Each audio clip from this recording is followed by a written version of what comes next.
ಮಾಧ್ಯಮ ಸ್ನೇಹಿತರೆ, ತಮ್ಮೆಲ್ಲರೂ ಕೂಡ ಗೊತ್ತಿರೋ ರೀತಿಯಲ್ಲಿ ಚಳಿಗಾಲದ ಅಧಿವೇಶನ 8ನೇ ತಾರೀಕಿನಿಂದ ಹಿಡಿದು ನಿನ್ನೆ 19ನೇ ತಾರೀಕು ತನಕ ನಡೆದಿದೆ.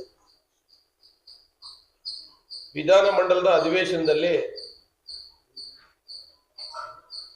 ಸುಮಾರು ಒಂದು ಸಂಜೆ 6 ಗಂಟೆಗೆ ನಮ್ಮ ವಿಧಾನಮಂಡಲದ ಅಧಿವೇಶನ ಮುಕ್ತಾಯ ಆಗುತ್ತೆ. ಬಟ್ ವಿಧಾನ ಪರಿಷತ್ತಿನ ಅಧಿವೇಶನ ಸುಮಾರು ರಾತ್ರಿ ಒಂದು 9 ಗಂಟೆ ತನಕ ಕೂಡ ನಡೆದಿದೆ. 9-9:30 ಗಂಟೆ ತನಕ ಕೂಡ ನಡೆದಿದೆ. ಯಾಕೆಂದ್ರೆ ನಿನ್ನೆ ರಾತ್ರಿ ನಾನು 9:30 ಹೊರಟ್ಬಿಟ್ಟೆ.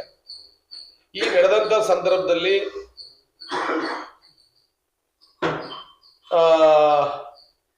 ವಿಧಾನ ಪರಿಷತ್ತಿನಲ್ಲಿ ಚರ್ಚೆ ನಡೀತಕ್ಕಂಥ ಸಂದರ್ಭ ಅಂದ್ರೆ ದ್ವೇಷ ಭಾಷಣದ ಬಿಲ್ಲಿನ ಮಂಡನೆ ಆಗಿರುತ್ತೆ.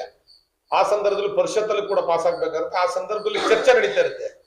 ಚರ್ಚೆ ನಡೀತಕ್ಕಂತ ಸಂದರ್ಭದಲ್ಲಿ ಈ ರಾಜ್ಯದ ಗ್ರಾಮೀಣಾಭಿವೃದ್ಧಿ ಸಚಿವರು ಅಂದ್ರೆ ಅವರ ತಂದೆಯವರು ಮಲ್ಲಿಕಾರ್ಜುನ ಖರ್ಗೆ ಅವರು ಹಿರಿಯರು, ನಮ್ಮ ಸಮುದಾಯದ ಹಿರಿಯ ಮುಖಂಡರು, ರಾಜಕಾರಣದಲ್ಲಿ ಅವ್ರದೇ ಆದಂತ ತೂಕವನ್ನು ಇಟ್ಕೊಂಡು ರಾಜಕಾರಣ ಮಾಡ್ತಾ ಇರ್ತಕ್ಕಂಥವ್ರು ಮಲ್ಲಿಕಾರ್ಜುನ ಖರ್ಗೆ ಅವರು ಎಲ್ಲ ಸ್ಥಾನಗಳನ್ನು ಕೂಡ ಅಲಂಕರಿಸಿ ಒಂದು ರಾಷ್ಟ್ರೀಯ ಪಕ್ಷದ ಅಧ್ಯಕ್ಷ ಆಗಿರ್ತಕ್ಕಂಥವ್ರು.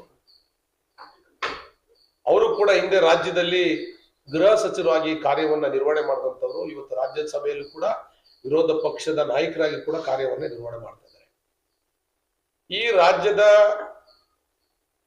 ಒಬ್ಬ ಸಾಂವಿಧಾನಿಕ ಹುದ್ದೆಯಲ್ಲಿರ್ತಕ್ಕಂಥ ಗ್ರಾಮೀಣಾಭಿವೃದ್ಧಿ ಸಚಿವರು ಕೇಂದ್ರದ ಗೃಹ ಸಚಿವರ ಬಗ್ಗೆ ಮಾಲಾಯಕ್ ಹೋಮ್ ಮಿನಿಸ್ಟರ್ ಅಂತಕ್ಕಂಥ ಪದವನ್ನ ಉಪಯೋಗವನ್ನ ಮಾಡಿದ್ದಾರೆ. ನಾನು ಪ್ರಿಯಾಂಕಾ ಖರ್ಗೆ ಅವರು ಹೇಳಲಿಕ್ಕೆ ಇಷ್ಟಪಡ್ತೇನೆ. ಪ್ರಿಯಾಂಕಾ ಖರ್ಗೆ ಅವರೇ, ನೀವು ನಿಮ್ಮ ತಂದೆಯವರು ಆ ಮಟ್ಟಕ್ಕೆ ಬೆಳೆದಿಲ್ಲ ಅಂತ ಹೇಳಿದ್ರೆ ಅವ್ರದೇ ಆದಂತ ಕೊಡುಗೆನ ರಾಜ್ಯಕ್ಕೆ ಈ ದೇಶಕ್ಕೆ ಕೊಟ್ಟಿರ್ತಕ್ಕಂಥ ನಾವೆಲ್ಲರೂ ಕೂಡ ನೋಡ್ತಾ ಇದೀವಿ. ಮತ್ತೆ ಎಂದೂ ಕೂಡ ಯಾರ ಬಗ್ಗೆನೂ ಕೂಡ ಅಷ್ಟೊಂದು ಹಗುರವಾಗಿ ಮಾತಾಡ್ತಕ್ಕಂಥ ವ್ಯಕ್ತಿತ್ವ ಖರ್ಗೆ ಅವರು ಅಲ್ಲ. ಆದ್ರೆ ಅವರ ಕುಟುಂಬದಲ್ಲಿ ಹುಟ್ಟಿರ್ತಕ್ಕಂಥ ನೀವು ಈ ದೇಶದ ಗೃಹ ಸಚಿವರ ಬಗ್ಗೆ ಮಾತಾಡ್ಬೇಕಾದ್ರೆ ಬಾಯಿನ ಬಿಗಿ ಹಿಡಿದು ಮಾತಾಡ್ಬೇಕು ಅಂತ ಈ ಸಂದರ್ಭದಲ್ಲಿ ಒತ್ತಾಯವನ್ನ ಮಾಡ್ತೀನಿ. ಯಾಕೆಂತ ಹೇಳಿದ್ರೆ ನೀವು ಕೇವಲ ಶಾಸಕರು ಕೂಡ ಅಲ್ಲ, ಈ ರಾಜ್ಯದ ಮಂತ್ರಿ ಇದ್ದೀರಾ, ಸಾಂವಿಧಾನಿಕ ಹುದ್ದೆಲಿದ್ದೀರಾ. ಒಬ್ಬ ಸಾಂವಿಧಾನಿಕ ಹುದ್ದೆಲಿರ್ತಕ್ಕಂಥ ವ್ಯಕ್ತಿ ಇನ್ನೊಬ್ರು ಕೇಂದ್ರದ ಸಾಂವಿಧಾನಿಕ ಹುದ್ದೆಲಿರ್ತಕ್ಕಂಥ ವ್ಯಕ್ತಿಯ ಬಗ್ಗೆ ಮಾತಾಡ್ಬೇಕಾದ್ರೆ ಅದನ್ನು ಕೂಡ ಎಲ್ಲಿ ಮಾತಾಡಿರ್ತಕ್ಕಂಥದ್ದು ವಿಧಾನಮಂಡಲದ ಅಧಿವೇಶನದಲ್ಲಿ ಮಾತಾಡ್ತಕ್ಕಂಥ ಸಂದರ್ಭದಲ್ಲಿ ಇಡೀ ರಾಜ್ಯದ ಜನತೆ ಗಮನಿಸ್ತಾ ಇರ್ತಾರೆ ಅಂತಕ್ಕಂಥದ್ದು ತಾವು ಅರಿಬೇಕು. ಯಾಕೆಂತ ಹೇಳಿದ್ರೆ ತಾವು ವಯಸ್ಸಲ್ಲಿ ಚಿಕ್ಕವರು ಇರ್ಬೋದು, ಆದ್ರೆ ಸ್ಥಾನದಲ್ಲಿ ದೊಡ್ಡ ಸ್ಥಾನದಲ್ಲಿ ಇರ್ತಕ್ಕಂಥ ಸಂದರ್ಭದಲ್ಲಿ ತಾವು ಮಾತಾಡ್ತಕ್ಕಂಥ ಮಾತನ್ನು ಇಡೀ ರಾಜ್ಯದ ಜನತೆ ಗಮನಿಸುತ್ತೆ. ಇದನ್ನ ಭಾರತೀಯ ಜನತಾ ಪಾರ್ಟಿ ತುಂಬಾ ಪದಗಳಲ್ಲಿ ಖಂಡಿಸ್ತೀವಿ ಅಂತೇಳಿ ಈ ಸಂದರ್ಭದಲ್ಲಿ ಹೇಳ್ತೀವಿ.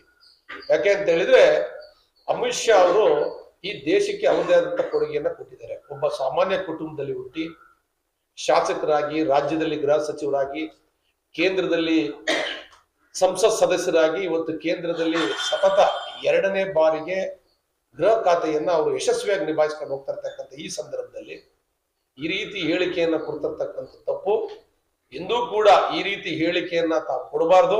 ಖಂಡಿತವಾಗ್ಲೂ ಕೂಡ ಭಾರತೀಯ ಜನತಾ ಪಾರ್ಟಿ ಇದೇ ರೀತಿ ಮುಂದುವರೆದ್ರೆ ಮುಂಬರ್ತಕ್ಕಂಥ ದಿನಗಳಲ್ಲಿ ಉಗ್ರವಾದ ಪ್ರತಿಭಟನೆ ಮಾಡೋದ್ರ ಮುಖಾಂತರ ತಮ್ಮ ಏನು ಬಾಯಲ್ಲಿ ಈ ಒಂದು ವಲ್ಸು ಶಬ್ದವನ್ನು ಉಪಯೋಗವನ್ನು ಮಾಡಿದ್ರೆ ಇಡೀ ರಾಜ್ಯದ ಜನತೆ ಮುಂದೆ ಬಿಚ್ಚಿಡ್ತಕ್ಕಂಥ ಕೆಲಸವನ್ನು ಮಾಡ್ತೀವಿ.